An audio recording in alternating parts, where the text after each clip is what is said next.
বিশ্ববিদ্যালয় ছাত্রীদের হলে সেখানেও তারা পানিবন্ধ হয়েছিল।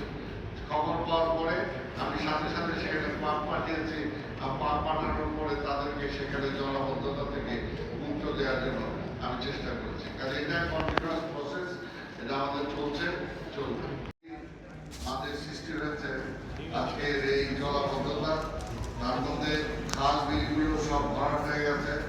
পাশাপাশি আজকে আপনাদের মাধ্যমে এই যে ভাইরা শুনেন, পাশাপাশি আপনাদের মাধ্যমে যে দাবিটা আমি করতে চাই মাননীয় প্রধানমন্ত্রীর কাছে, পলিথিনটাকে আমরা প্লিজ, পলিথিনটাকে আমরা যে কোনোভাবে যদি আমরা বন্ধ করতে না পারি, তাহলে কোনোভাবেই আজকের এই জলাবদ্ধতা বা আজকে আমাদের মূল সমস্যাটা হয়ে গেছে পলিথিন।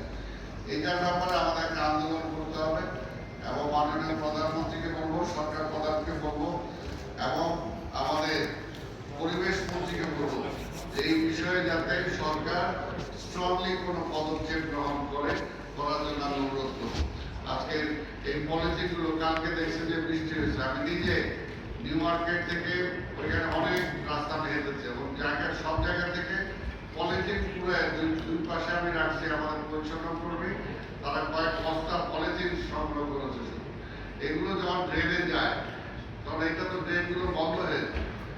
কাজে এগুলো যতটুকু আমাদের এখন ঢাকা শহরের যে অবস্থা আছে, আমরা ড্রেনগুলোকে পরিষ্কার রাখার চেষ্টা করছি, কাভার ড্রেনগুলোকে পরিষ্কার রাখার। এটা তুই নড়িস নাই, এর মধ্যে দিয়ে বৃষ্টি ওই পাশে দেখ, প্রকৃতির সাথে যুদ্ধ করতে পারবো না। বর্ষা যখন আসবে তখন বর্ষা কিন্তু আমাদেরকে তলিয়ে দেয়, এটা আগে থেকে হয়েছে। তবে আমাদের এটা হলো যে বৃষ্টির যে পানিগুলো যেটা আসবে সেটা যদি দ্রুত সময়ে আমরা সরাতে পারি, সেটার জন্য আমরা মোবাইল পাম্প ব্যবহার করছি।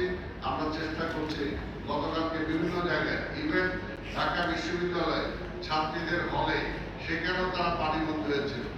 খবর পাওয়ার পরে আমি সাথে সাথে সেখানে পাম্প পাঠিয়েছি। পাম্প পাঠানোর পরে তাদেরকে সেখানে জলাবদ্ধতা